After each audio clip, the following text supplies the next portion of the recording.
Hello friends, welcome to my channel coder boot camp. So आज इस video में हम डेटा स्ट्रक्चर के ओवरव्यू के बारे में डिस्कस करने वाले हैं। तो ऐसे लोग जो बहुत बिगिनर हैं, जिसको डेटा स्ट्रक्चर के बारे में कुछ भी पता नहीं है, उन लोगों के लिए वीडियो फायदेमंद होने वाले हैं। तो हम सबसे पहले बात करेंगे डेटा स्ट्रक्चर होता क्या है। तो सबसे पहले डेटा स्ट्रक्चर, उसका डेफिनेशन अगर हम कहीं बुक में पढ़े या तो कुछ ऐसा लिखा होता है जो हम सिंपल बताते हैं। Data structure is a systematic way to organise a data in order to use it efficiently. तो ये डिफिनेशन क्या है, मुझे भी समझ में नहीं है, आपको भी समझ में नहीं आया होगा।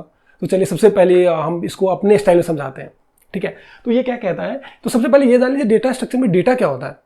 बहुत लोग डाउट है डेटा होता क्या है आखिर। तो डेटा क्या है, डेटा कुछ भी हो सकता है, एक इन्फॉर्मेशन कुछ भी हो सकता है। जैसे इन्फॉर्मेशन इंटीजर 2, चलिए 2 ये भी एक डेटा है, या सेट ऑफ वैल्यूज 2 3 4 ये भी डेटा है। मेरा नाम देख लीजिए, मेरा एड्रेस देख लीजिए, ये सब एक डेटा है। बट इसी सब को एक ऐसे ऑर्गेनाइज वे में हमें रखना है ताकि इसको हम इजिली एक्सेस कर सकते हैं, कम से कम टाइम में इसका ये इन्फॉर्मेशन हम निकाल सकते हैं। तो उसी जो जिस सिस्टमेटिक वे में रखेंगे उसके डिफरेंट टाइप के स्ट्रक्चर होंगे, उसी को तो हम डेटा स्ट्रक्चर बोलते हैं। सपोज कीजिए एनालॉजी एक ले लेते हैं, जैसे आपके किचन में, तो आप किसी डिजाइनर से क्या बोलते हो कि एक ऐसा डिजाइन मुझे किचन चाहिए कि हम कोई भी सामान अपने बहुत अच्छे तरीके से रख सके, अरेंज कर। जैसे आपका गैस स्टोव है, चम्मच है, बर्तन कहाँ धोएंगे, या उसमें कितने सारे चम्मच है, किस कॉर्नर पर रखा है, ये एक सिस्टमेटिक वे में हो ताकि हम जब भी किचन में जाएं तो आसानी से आंख बंद करके हम चम्मच ले सकते हैं, गैस स्टोव निकाल सकते हैं, रिप्लेस कर सकते हैं, तो इजिली जो सब कर सकते हैं। तो ऐसे बहुत बेस्ट ऑफ बेस्ट आप स्ट्रक्चर बनवाते हो, वैसे ही डेटा का best of best structure use करते हैं लोग ताकि उसका काम आसान हो जाए। चलिए अब आप देखते हो कि अभी डिजिटलाइजेशन हो गया, सब कुछ ऑनलाइन होने वाला है। तो आपको पता है कि जैसे में आप सपोज एक एग्जांपल ले लीजिए, जैसे आधार कार्ड, जिसका भी आधार कार्ड बनता है, तो जब सरकार गवर्नमेंट जब रजिस्टर करती है लोगों का आधार कार्ड, तो बनाने जितने भी इंफॉर्मेशन से लिए जाते हैं उसको किसी न किसी स्ट्रक्चर के फॉर्म में उसको रखा गया होगा, ताकि जब भी उसको वेरीफाई के लिए आधार नंबर से उसको सर्च करें तो बहुत ईजिली उसे मिल जाए सारी इंफॉर्मेशन। तो वो कहीं ना कहीं स्ट्रक्चर में ही उसको सजा के रखा होगा, किसी न किसी टाइप के स्ट्रक्चर में। ये एक एग्जांपल हो गया। आप एग्जांपल देख लीजिए फोन में आपका फाइल, एक फाइल के अंदर दूसरा फाइल, एक फोल्डर के अंदर दूसरा फोल्डर, उसके अंदर दूसरा फोल्डर, फिर उसके अंदर आप कोई अपना पर्सनल इंफॉर्मेशन रखते हैं, जैसे गाना हो गया, वीडियोज हो गए। तो आप इजीली क्या करते हो, इजीली क्लिक करते चले जाते हो और निकाल लेते हो, क्योंकि आपको पता है इसके अंदर ऐसा है। तो आप एक स्ट्रक्चर में उसको सजा के रखा गया है, तभी आप इजीली निकाल पाते हैं, ठीक है। तो ऐसे ही डेटा का बहुत सारे स्ट्रक्चर्स हैं। तो हम एक एक करके पहले उसका नेम पढ़ेंगे, उसका ओवरव्यू में क्या देखेंगे कि क्या क्या कैसे स्टोर करता है। तो चलिए हम डिफरेंट पार्ट देखते हैं, क्या क्या हमें इंटरव्यू पॉइंट से पढ़ना होता है। तो चलिए, ऐसे तो बहुत है, हम कुछ इंपॉर्टेंट ही लेंगे जो इंटरव्यू में ही पूछते हैं, उसके अलावा कहीं नहीं जाते इंटरव्यूअर, ठीक है। तो चलिए, एक एरे हो गया, दूसरा हो गया लिंक्ड लिस्ट। हम आपको बताएंगे ये सब क्या है, ओवरव्यू देंगे अगली, ठीक है। तीसरा स्टैक, क्यू, ट्री, और ये हो गया ग्राफ, ठीक है। तो अगर आप ऐसे कंपनी का इंटरव्यू दे रहे हैं जिसका लेवल थोड़ा कम है, लो मतलब कम लेवल रखते हैं अपने इंटरव्यू का, उसमें आपको ज़्यादा से ज़्यादा एरे, लिंक लिस्ट, अगर थोड़ा अपना लेवल बढ़ाया तो वो ट्री से आपको क्वेश्चन पूछ लेगा, इससे ज़्यादा वो कहीं नहीं जाएंगे। अगर ऐसे इंटरव्यू दे रहे हैं जिसका लेवल थोड़ा टफ है, वो आपको ये सब तो पूछेंगे, ग्राफ को भी टच कर लेंगे, इस क्वेश्चन को भी आपसे पूछ सकते हैं, इस पे जो क्वेश्चन बंद उसका भी पूछ सकते हैं।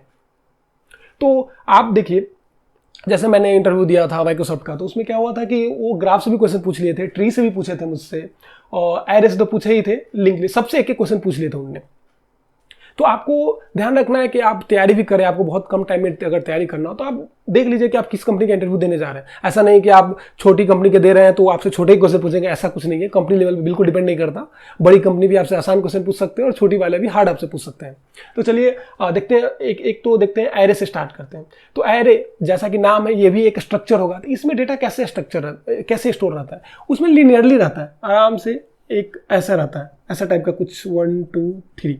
तो ये सब कहाँ पे स्टोर होता है, ये कंप्यूटर में, आपके कहीं भी सॉफ्टवेयर में ऐसे डेटा, या डेटाबेस में, ये ऐसे ही जगह पे डेटा स्टोर होते हैं। जैसे किचन कहाँ होता है, आपके घर में होता है, तो डेटा कहाँ होगा, बस वाले डेटाबेस में होगा। अगर आप यूज कर रहे हैं प्रोग्राम में, तो प्रोग्राम में किसी वेरिएबल में स्टोर हो रहा होगा, तो डेटा तो यही रहेगा। जिसका जहाँ घर है, ये कंप्यूटर में इसका घर है, इसका अपना मकान में घर है, ठीक है।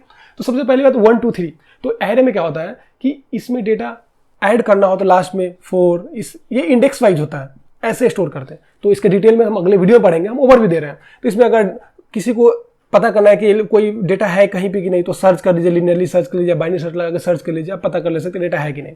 लिंक लिस्ट में डेटा स्ट्रक्चर कैसे स्टोर रहता है, तो लिंक लिस्ट में डेटा ऐसे स्टोर रहता है 1 2 3, तो ये एक नोड, इसको नोड बोलते हैं, हर एक को नोड बोलते हैं। ये नोड ऐसे कनेक्टेड रहता है, इसका एड्रेस इसके पास होता है, इसका एड्रेस इसके पास होता है। तो इसमें इसका रूल्स क्या होता है कि इसमें किसी को डेटा कहीं से भी एक्सेस डायरेक्टली नहीं कर सकते।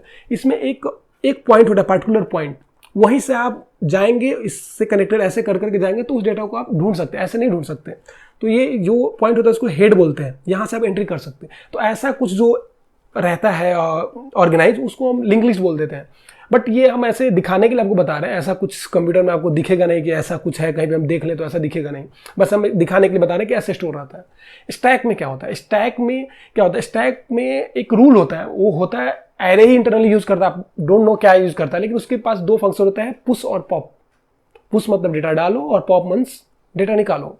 पुश का क्या मतलब होता है कि आप डेटा को फीड करो, वो पुश कॉल करेगा कोई बंदा कि ये हमारा स्टैक स्ट्रक्चर है, इसमें हम पुश कर दिए 5, तो 5 का पुश कर दीजिए। आपको इस तरीके से पुश करना है ताकि वो निकाले तो वही सबसे पहले निकले, तभी वो स्टैक कहलाएगा। उसकी प्रॉपर्टी है, जो आप डेटा डाले रहे हैं, सबसे लास्ट टाइम क्या डाले थे वही निकालो, अगर निकालो तो वही निकलना चाहिए, तो उसको स्टैक बोलते हैं। तो आपने क्या बोला, जो डाला लास्ट में डाला वही निकलना चाहिए, लास्ट इन फर्स्ट आउट। तो इसको कोई नेम लिफो भी बोल देते हैं।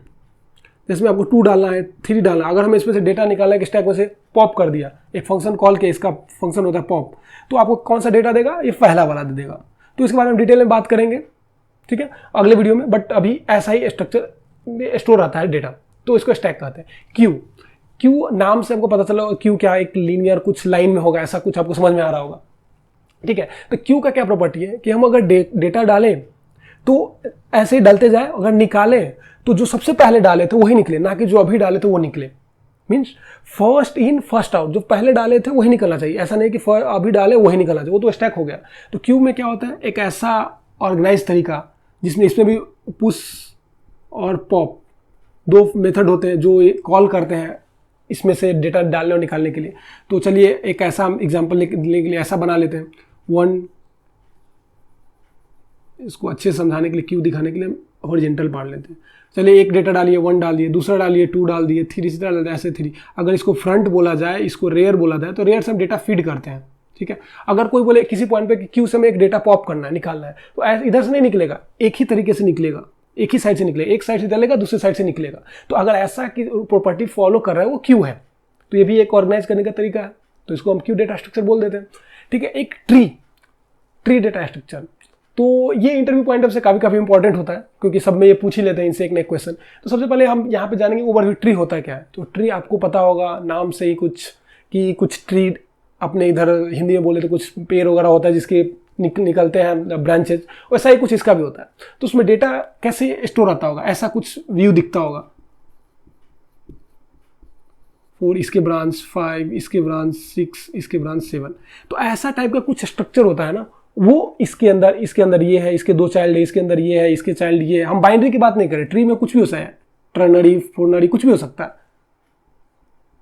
तो हम बाइनरी की बात नहीं कर रहे हैं, यहाँ पे एक ट्री की बात कर रहे हैं, ठीक है। तो अगर बाइनरी ट्री की बात करते हैं, इसमें 2 ही चाइल्ड होते हैं, हर एक चाइल्ड का मैक्सिमम 2 ही चाइल्ड हो सकते हैं, उसको हम बाइनरी ट्री बोल देते हैं।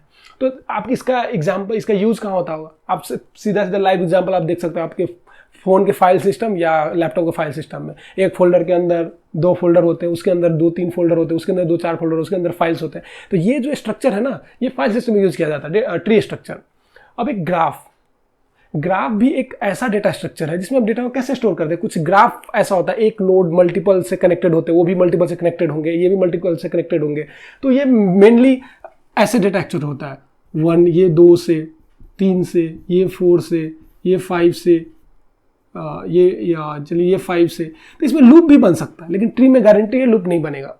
यही दोनों में थोड़ा बेसिक डिफरेंस है, और भी बहुत सारे डिफरेंसेस जो हम बताएंगे जब डिस्कस करेंगे डिफरेंसेस। बट बेसिक डिफरेंसेस ये है कि इसमें लूप बन सकता है, इसमें लूप नहीं बनेगा। और इसका स्टार्टिंग पॉइंट ग्राफ का सोर्स कुछ भी हो सकता है, लेकिन ट्री का हम लोग रूट ही होता है, एक ही होता है, यही से हम एंट्री करते हैं हम ग्राफ में। इसका भी सोर्स किसी को बना दीजिए, डेस्टिनेशन किसी को बना दीजिए, बट इसका सोर्स ट्री का एक एक ही होता है द्वार, यहीं से हम किसी डेटा को फेच करना हो, ढूंढना हो तो यहीं से एंट्री करेंगे ट्री में, तो इसको हम रूट भी बोलते हैं। ठीक है, तो इसका तो हमने बता दिया फाइल सिस्टम। इसका यूज कहाँ होता है आप देखिए, ऐसे इसका हमेशा ग्राफ को दूसरे फॉर्म में नेटवर्क भी बोलते हैं। नेटवर्क मतलब देखिए, अब रेलवे लाइन का नेटवर्क देख लीजिए, दिल्ली से बॉम्बे कनेक्टेड है, बॉम्बे से कुछ भी होगा, इधर कर्नाटक आ गए, कर्नाटक से इधर डायरेक्ट चले गए तो बिहार चले गए, कुछ भी हो सकता है, बहुत सारे ऐसे। यहाँ से भी यहाँ से चले गए तो इधर एमपी में चले गए, कहीं भी। तो ऐसे जो नेटवर्क रेल का नेटवर्क हो वो भी एक अपने आप एक ग्राफ को बताता है। या आप ये भी देख लीजिए कि आपके घर में इलेक्ट्रिसिटी आया होगा तो इस स्टेट से इधर होगा, यहाँ से यहाँ आया होगा, यहाँ से ऐसा कुछ ना कुछ ऐसा स्ट्रक्चर बनता होगा। तो वो हम एनालॉजी बता रहे हैं, लेकिन डेटा का भी कुछ होता है कि डेटा को अगर किसी नेटवर्क को अगर ऐसे कंप्यूटर की भाषा में दिखाया जाए कि ऐसे इस इन्फॉर्मेशन को कैसे स्टोर करें, तो ग्राफ के तरीके से स्टोर करते हैं। कि जैसे में आपको इंटरनेट ही आया होगा तो आपके घर से कि कहाँ कनेक्शन गया है, इसके कौन सा यूज़र है, ये इसके यूज़र में कौन कौन सा है। तो आप देखिए ना, आप इसका बेसिक आपको एग्जांपल बता देता हूँ ग्राफ का। फेसबुक ले लीजिए, फेसबुक इसका बेस्ट एग्जांपल हो जाएगा ग्राफ का। आप देखिए, मेरा फ्रेंड आप होंगे, आपका फ्रेंड भी मैं होगा, आपका फ्रेंड दूसरा होगा, कोई राहुल होगा, राहुल का फ्रेंड मेरा होगा, वो भी मेरा फ्रेंड, वो भी। तो ये आपने अपने लूप भी बन रहा है। तो ये भी एक स्ट्रक्चर है। इस स्ट्रक्चर को कैसे स्टोर करते हैं, तो ये फेसबुक वाले इसको स्टोर करते हैं, यूज करते हैं, इसका फ्रेंड कौन सा ऐसे ऐसे करके। तो ये एक ग्राफ डेटा स्ट्रक्चर है। ठीक है, तो हमने ओवरव्यू आज तक देखा, आज देखा कितने टाइप के डेटा स्ट्रक्चर है, कौन कौन से इंटरव्यू पॉइंट्स इंपॉर्टेंट है, कौन कौन हम लोग को पढ़ना चाहिए। तो हम एक एक करके बारे में आपको डिटेल में बताएंगे। तो आज के लिए इतना ही। देखने के लिए धन्यवाद। अगर नेक्स्ट वीडियो देखना ना भूले। Thank you.